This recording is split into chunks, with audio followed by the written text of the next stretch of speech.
Hello, everyone, and welcome back to another week of Amplifying Nevada Native Youth. Luckily, this week we had two episodes. So on Tuesday, you all got to see Tanner Kavanaugh. He talked about his experience in physician's assistant school. And now today, so we will be highlighting Boise State University, and we also have a very special guest with us, which we'll introduce in a little bit. But for those who keep coming back and commenting on our shows, thank you so much for coming.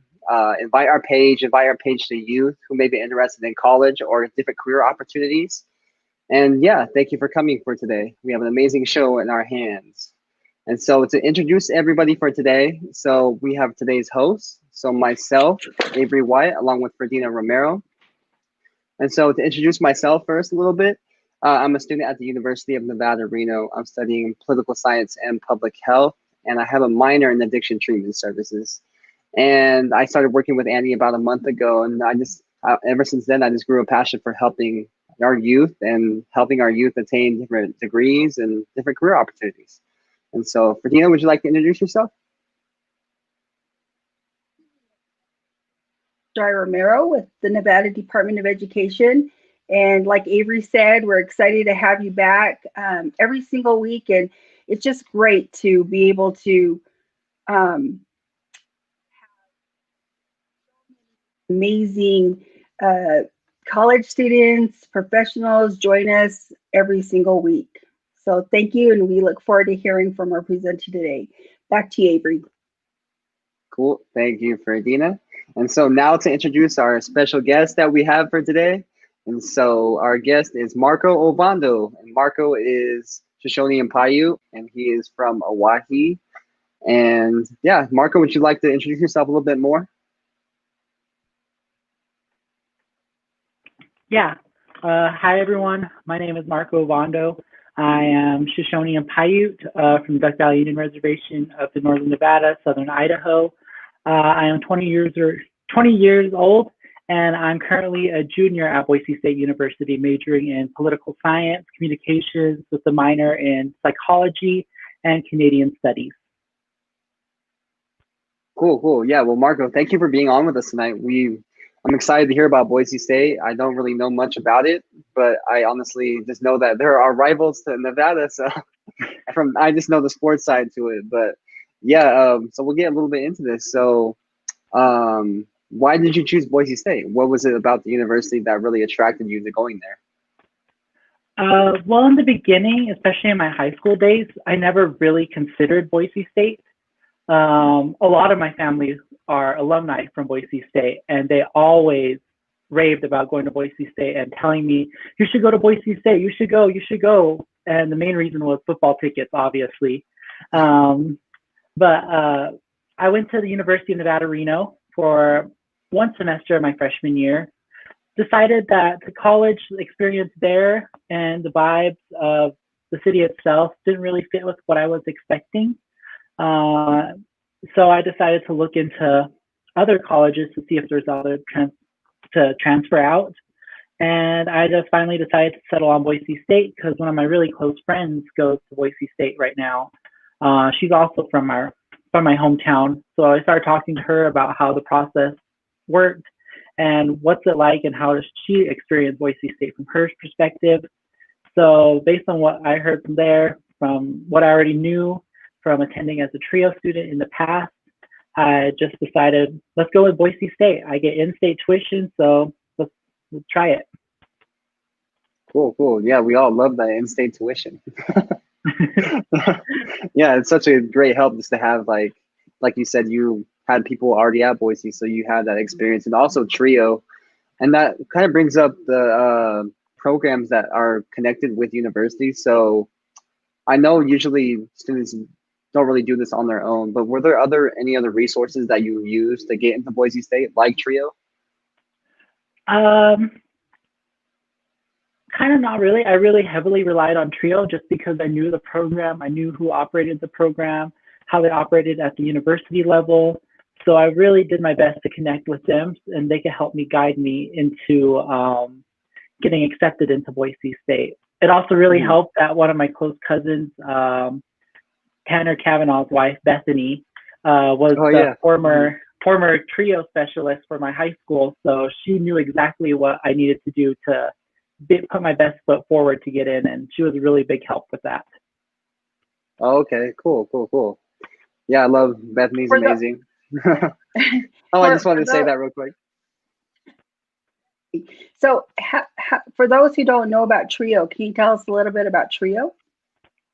Yeah, so TRIO Upward Bound is a federal program that specializes in serving minority or low-income high school students. So for me, I'm low-income and minority. And that program really specializes in getting students of those particular demographics out into a university partner to experience what college life is like, gain a couple high school credits through a summer school program, get resources throughout your high school career during semesters, such as stipends if your grades are really well, college tours, the whole 9 yards of just encouraging that special demographic into applying for college. And even when you're in college, they'll follow with you through their student services department at those universities to make sure you're as successful as possible in the college environment. I think you're, oh, I can hear you. Can you hear me? Yeah, now I can hear you. You're good. Know where Oahe, Nevada is. Can you tell them, I mean, because it's in Nevada, but you're in Boise and you're doing in-state tuition. Tell us all about that.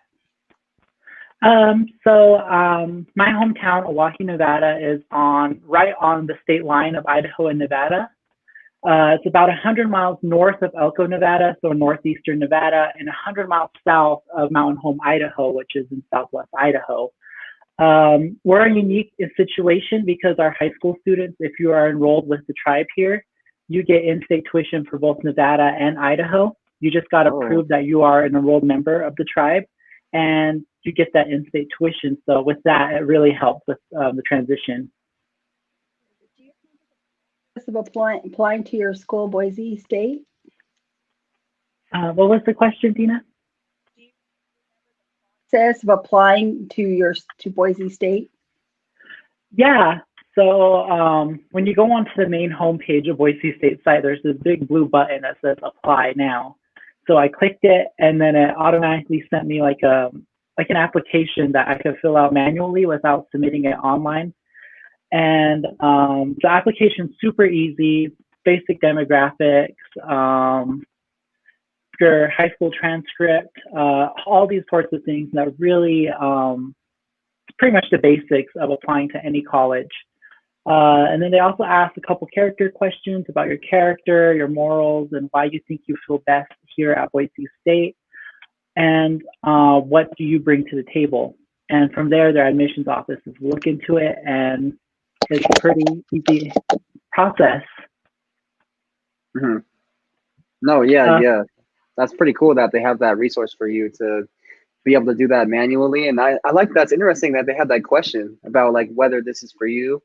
Because honestly, I've done applications in the past and you don't really see that coming from university. So that's really interesting. But besides that, so were there any struggles you had when applying, or did you have to seek out any help during the application process? There were definitely some struggles in applying, especially when it came to claiming the in-state residency, because even though I was living in Nevada and my home house on the reservation is technically in Nevada, I had to prove to them that I was an enrolled member of my tribe to get that in-state cost, because the cost as in-state is 3 times less than an out-of-state tuition cost. And then another thing was obviously transferring classes. And with that, I got the help of really good friend of mine, Sandra Mitrovic, who works at UNR's The Center, or used to. So she was a really big help in that, getting those avenues to figure out how to do that process too. Mm-hmm. Yes, we all love Sandra. She's probably responsible for like hundreds of kids going to college, and I don't think she realizes how important she is. And so I know you mentioned that you had some family that went to Boise, you had a cousin there, but so what is it like to be native in Boise, especially coming from the reservation? So what's like the native presence like on campus? You don't really notice the Native presence on campus because a lot of Boise State's Indigenous students are online based, and most of them come from my home tribe here in Oahe.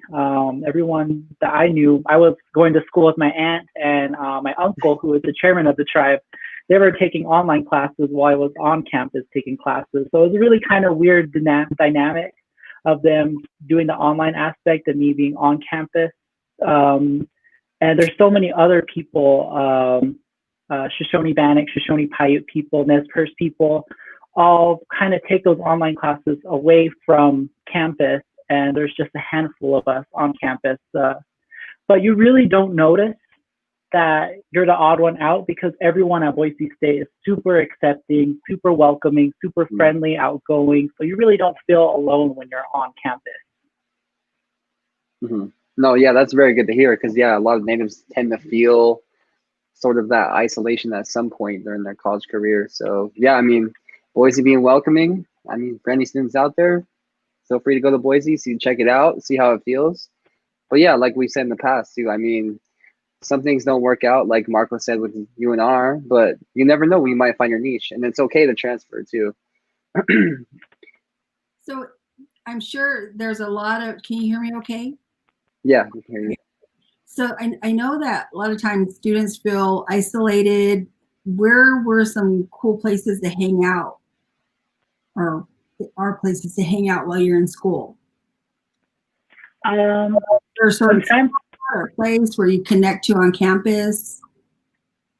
Yeah, so my first couple weeks at Boise State, I wanted to make sure that I wanted to be a part of something so I don't feel that kind of isolation that I almost experienced at UNR. So I joined a bunch of clubs, reached out to the Native American group at Boise State in a tribal Native council. It turns out there are a couple of really cool friends, and we all know friends of friends, the whole Native relations connection web. And then just joining other clubs and groups to make friends, get connections, and also in class, our instructors really encourage you to make friends within your class because you'll be doing a lot of group projects together. And they say their studies have proven that in-class collaboration and making friends in those classes help with academic achievement, retention, and better success down the road throughout their college career. So it was pretty cool to just dive right into it, get active, just to see what Boise State's all about. In the downtime, they have a killer student union with bowling alleys, pool tables, a whole high-tech game center.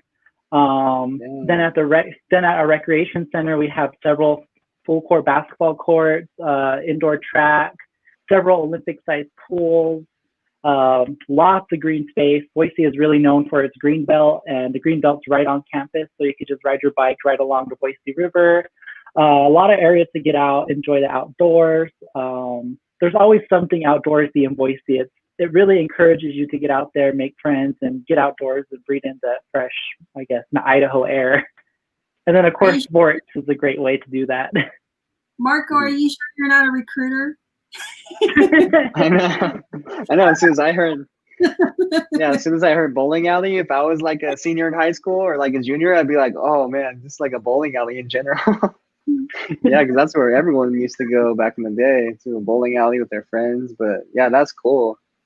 And so I was just thinking, so with COVID and all this stuff, the campus sort of closing, what have you done to like adapt or still feel connected as like while being away from like our people or like at home? When COVID first hit, I was kind of in a unique situation because I went to Alaska for my spring break.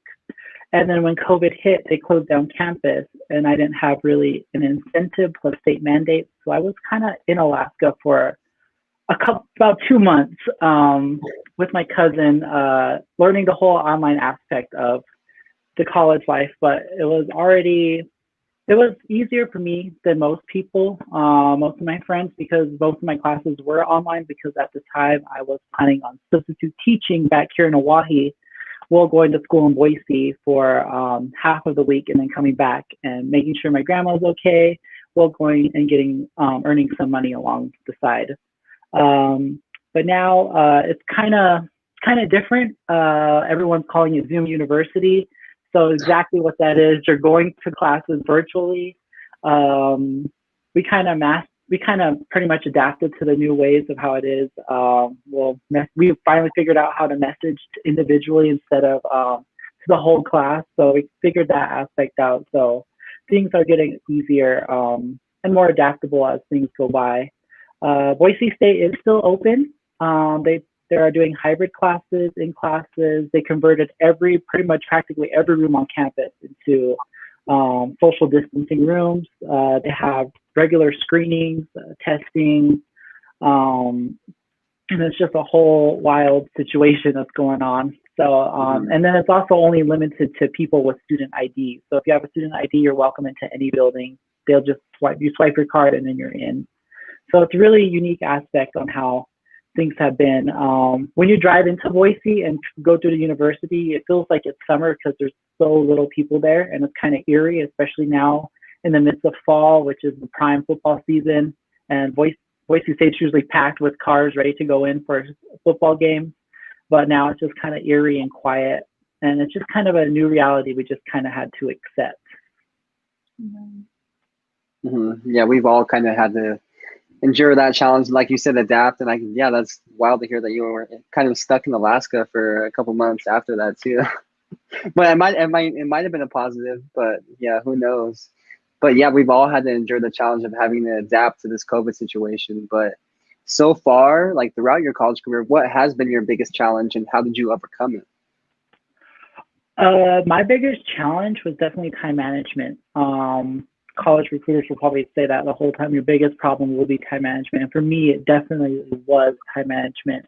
I would look at my classes, think, oh, I have so many hours to do this or so many days to do this. And then I'll push it aside. Procrastinate is a huge issue. It's a bad habit that I had. I finally broke it which is good. But after my first semester at UNR, I kind of had a really kind of wake up call because my classes weren't as ideal as I wanted them to be. Some of my financial aid got pulled. So that was a wake up call to say that I need to get in the right mindset and start really getting down and grinding into the person that I want to be at college. So when I started at Boise State, I decided to get multiple time management apps on my phone, on my laptop, a planner, practically a big planner on my desk, like a whole calendar, and then a small little planner to carry along with me, and then just constant reminders of what I need to do, when the deadline is. I usually set my deadlines about a day in advance, so they're never late. If something does happen, like technical difficulties, or if you're sick, just making sure that everything is all ready to go. Stuff like that really helped me improve my time management skills and just making sure that I stick to a strict schedule and to get myself into a flow and a routine to make sure that it was achievable. That's so important. Even today, as a professional, X amount of years out of college, I use time management all the time. My calendar is my biggest friend. I mean, I'm online calendar. If I don't have it on there, it doesn't get done. So even like little reminders for myself on my calendar. So it's really important. Marco, can you tell us about the transfer process that you went from UNR to Boise State? Yeah. Were there any challenges? With the transfer process, Boise State admissions was more than welcoming into making sure that I transferred as smoothly as possible. So they made sure right away. I started applying for Boise State as early as September, and they recommended highly that when I do my FAFSA, which by the way is today, so fill out your FAFSA.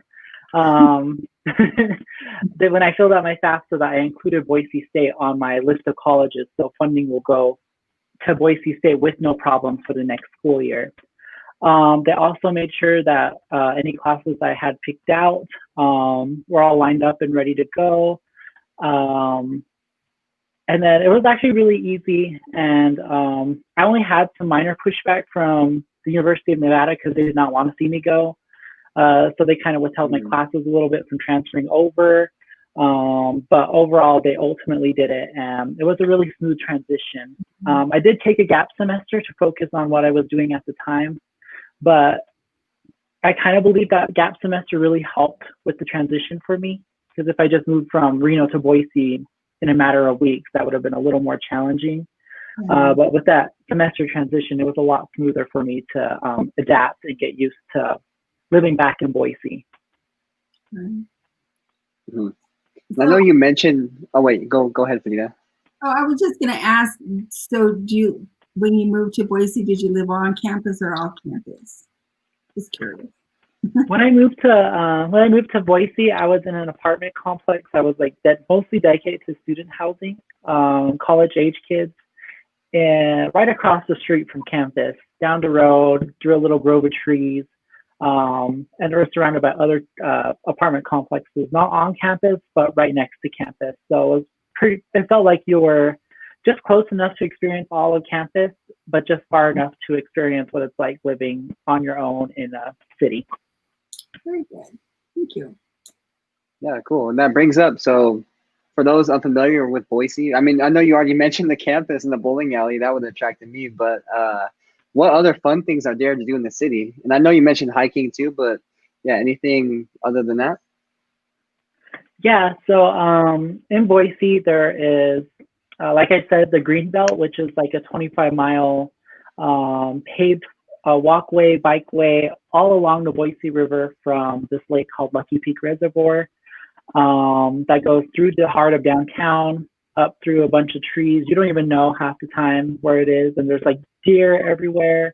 It feels like you're right at the front of the wilderness, despite being in a pretty good-sized city. There's also a lot of hiking trails. There's a ski resort about probably maybe half an hour up the mountains called Bogus Basin that gives discounts to students. So if you want to go skiing, they'll give you discounts for season tickets. We obviously have a mall because it's a city. There's all movie theaters. There's several movie theaters that are pretty good.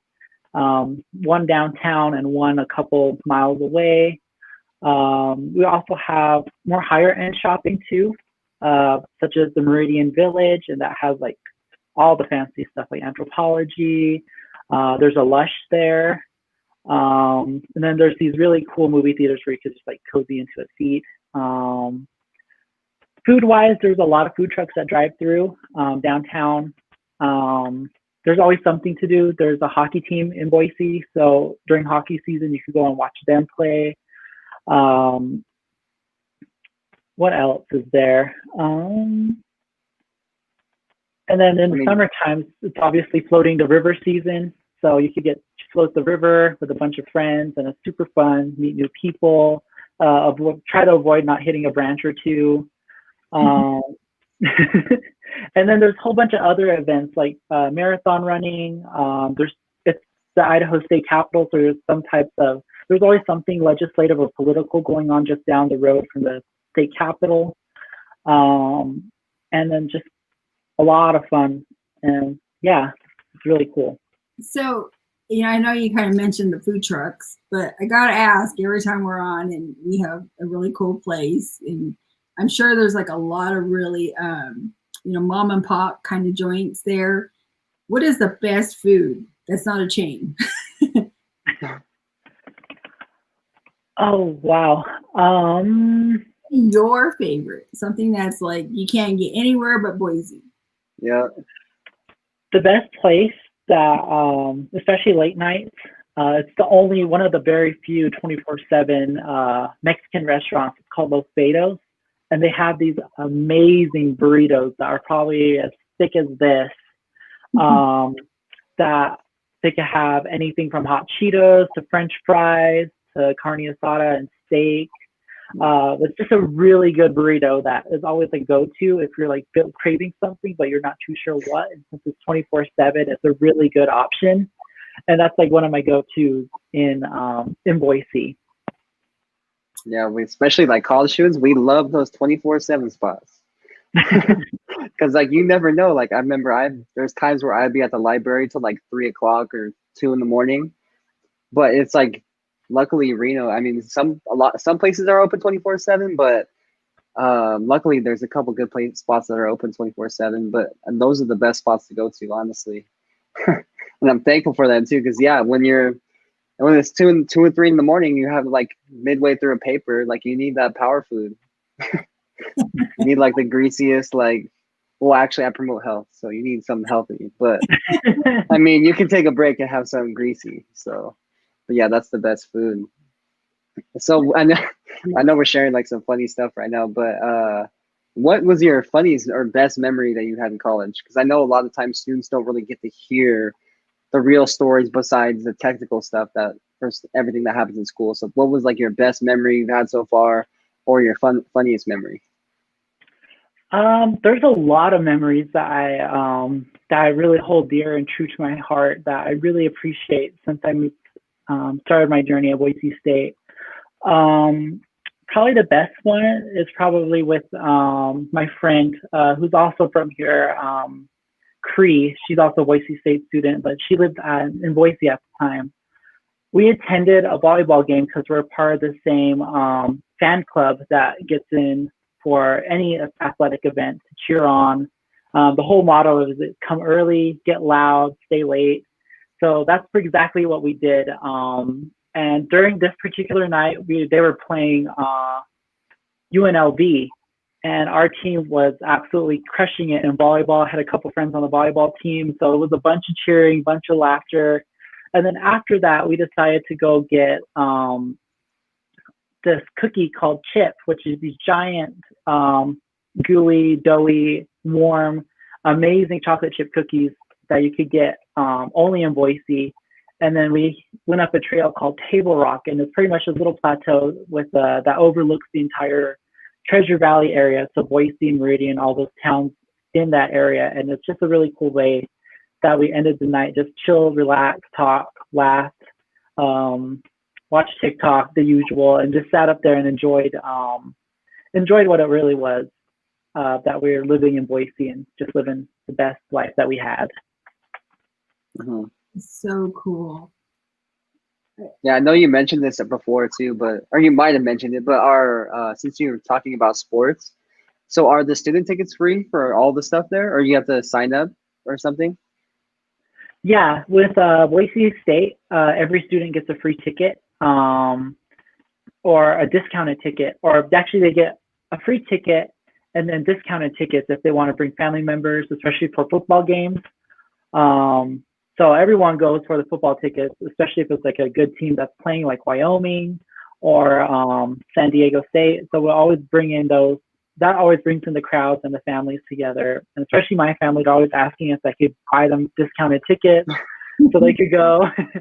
But for all athletic events, tickets are free to go to. And all you have to do is just show your student ID and you're welcome to go in. Wow. Oh, cool. Yeah, no, I mean, that's the benefit of many universities, but I think some of the bigger ones that I've been to, I think students have to pay, but it's not too much. But otherwise, like anybody out there listening right now, most tickets are usually free, and if not, they're extremely discounted than what they would be. And so for all the sport lovers like myself, Marco, yeah, like take advantage of all those free tickets while you can, because I can tell you, as soon as you get out, man, those season tickets are expensive. Mm-hmm. Especially like being a new student straight out of college, it's like hard to afford those. Take advantage of it. I used to go in, I would volunteer to make popcorn, to fill popcorn. I'd run out and I'd watch the game really quick, run back in, fill more popcorn. So I got free a lot of times because I would do that. Yeah, take advantage of the jobs with the teams too. That's what I did. I actually worked for the football team at the university for 2 years. And so with them, I got to travel to Air Force, UNLV. I went to Notre Dame, Texas A&M. But yeah, it was just wild being like on the field at all those colleges. I wish I would have went to Boise, but I don't think we played them that year. But yeah, take advantage of all this. If you love sports, even if you can't play sports in school, just join work for a sports team, because there are sports teams at almost every university. Mhm. They're intramural sometimes if you're Hmm. playing. Yeah, that too. Hmm. I play Yeah. basketball and basketball. Hmm. Good. So, Marco, so if you're talking to an future college indigenous student right now, what would be the best piece of advice that you would give them before going to Boise or any university? Best piece of advice I could give future Indigenous college students, especially ones that want to come to Boise State, definitely reach out to the Multicultural Center. That is Boise State's version of the University of Nevada as the center. It specializes in anything Black, Indigenous, people of color, LGBTQIA+. It's just a very welcoming and inclusive environment that just pretty much just gives you a more welcoming feel into what Boise State is. We do have several Indigenous faculty on campus. One of them is in my political science program, and she's amazing. But then also, you can also get involved with, there's many Native American Indigenous events happening in and around Boise because it is the state capital. So sometimes Shoshone Bannock is hosting, sometimes my tribe is hosting, there's Perth, Coeur d'Alene. Some tribe is always doing some sort of event. And then of course, definitely get involved with the local, the Intertribal Native Council at Boise State. That is your ticket to meeting everyone that's Indigenous at campus and getting to know them and building friendships off of that. So that's probably my best recommendation is get involved with the Multicultural Center, get involved with Inc., and that's your ticket to Boise. Mm-hmm. Sounds like a really friendly Native community. So Yeah. what is one of the things that you are most thankful for your college experience? One of the things that I'm really most thankful for is the opportunity to get off the reservation and experience something new, experience something, I wouldn't want to be pessimistic, but more optimistic and progressive in a way. Here on the reservation, it's the same old, same old. Things move at a snail's pace. And then when you go into a college outside the reservation, it's a whole different dynamic, a whole different rules, whole different energy. Everyone's excited to be there. You get to experience new experiences, meet people from all walks of life, and not just your own. Get to test out theories that you never thought were possible. Get to embrace who you are, find out who you are as an individual, and where do you belong in this world.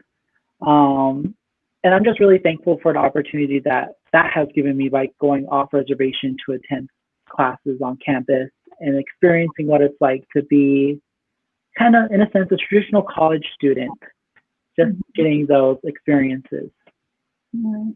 That's really cool, Marco. I know we met a couple years ago, maybe it was last year, I can't remember, at a Unity conference, and you were telling me all the fun stuff that you guys were doing, and I remember one of your stories, you were going down, you and your team went down a river and was rafting or kayaking or something.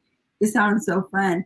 And I know that you're you were or are the Unity Earth Ambassador, a Unity Earth Ambassador. Yeah, so I was part of the 2019 Circle of Unity Earth Ambassadors. Mm-hmm. So I was selected from a vast array, a pool of candidates, and they selected an amazing group of individuals from across the country to pretty much be the voice of what climate change and Indigenous conservation and sustainability and the first stewards of the land, how they operate. And that was an amazing experience. We got to go to Florida, got to experience what it's like to kayak on a river in Florida, which I never knew really existed there. And then it was so unique to experience that with a bunch of individuals who are like-minded like you are. Though my term as Earth Ambassador has ended, I have started a new program with Unity called the 25 Under 25 Ambassadors. And that's where they pick 25 youth under the age of 25 that are making big differences in not only their communities, but in their tribal nations, their states, and across the country. So I was selected back in April, and I also got this really cool medallion right here. It was beaded by a Coeur d'Alene native, so it was really cool to get that Idaho connection with the medallion in.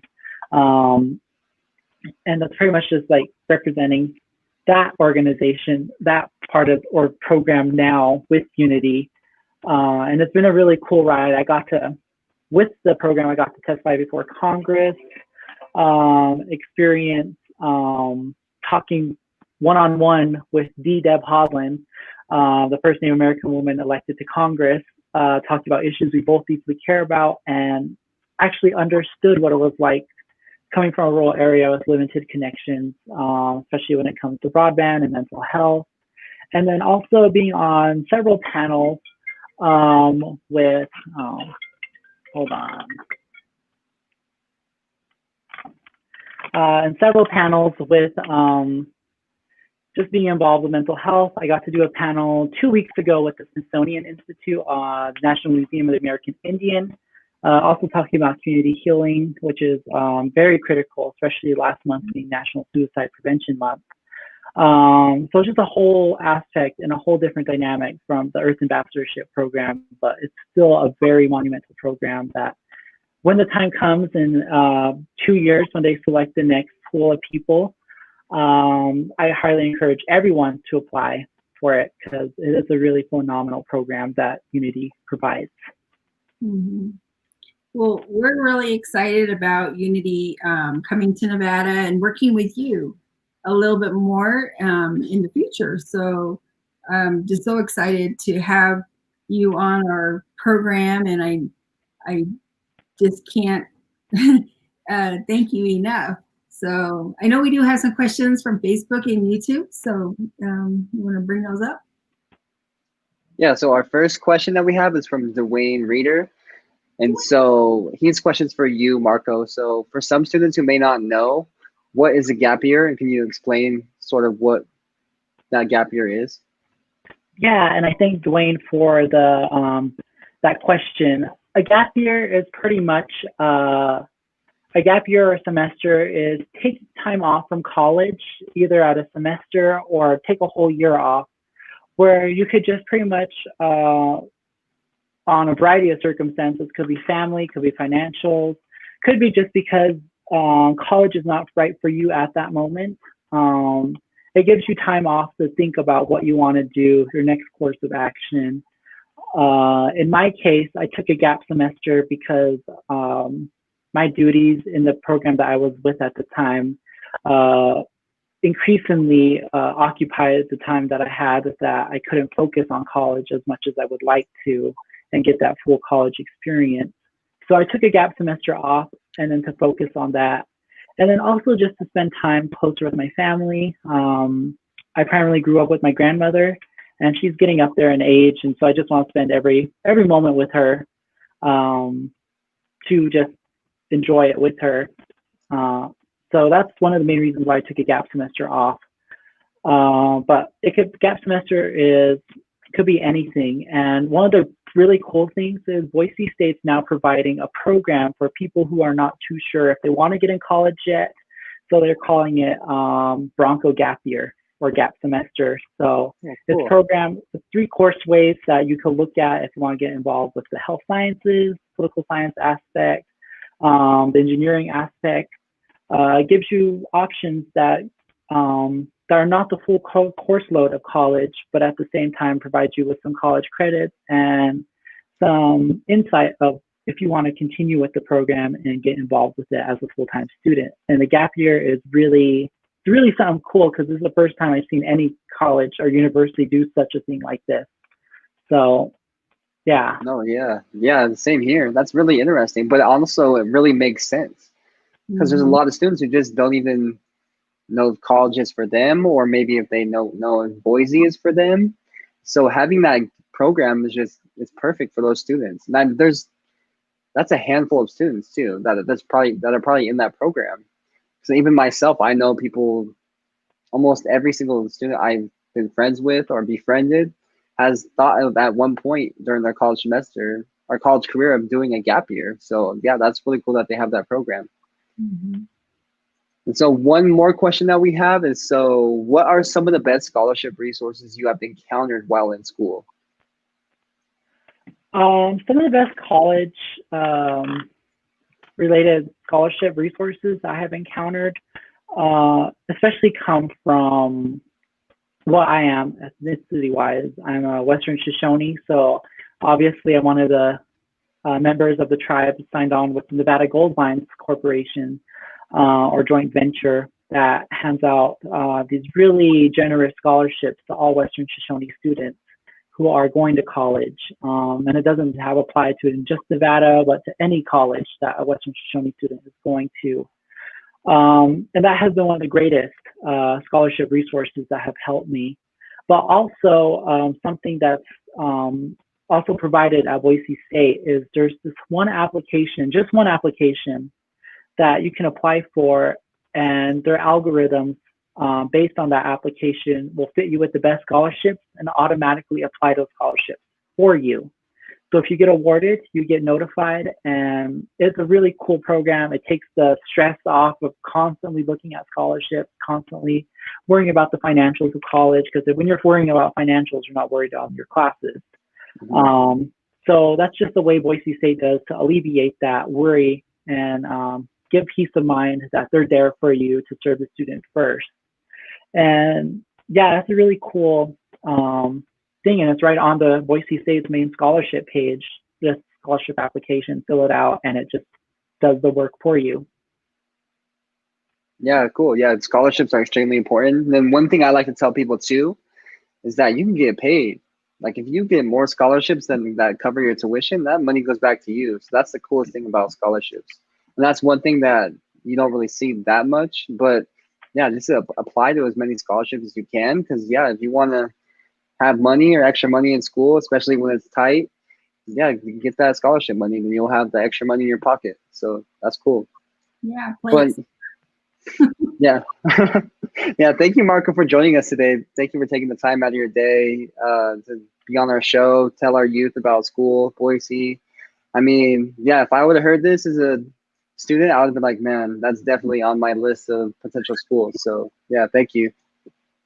Yeah, anytime. Thank you, Marco. It's great to see you and have you on our show. Yeah, it was good seeing you too. It's been a long time.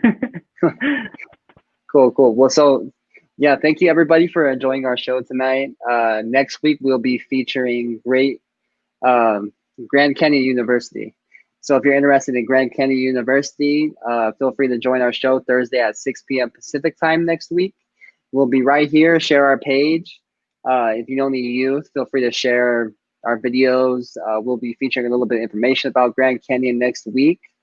And yeah, if you're interested in Boise State University, feel free to check out their webpage. I believe it is boisestate.edu. So, and if anything, you can just Google it.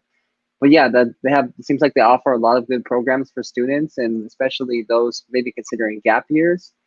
So if you're considering Boise State, feel free to apply. Marco said the process was fairly easy. So yeah, thank you for being here with us tonight. We hope everyone has a great, safe weekend. Yeah, thank you for joining us. October 1st, we're ready to go with a lineup of activities in October, and Avery is leading us in the way. And we want to thank you, Kenrick, on the other side of the background. Cool. Have a good weekend, everybody. Good weekend. Bye.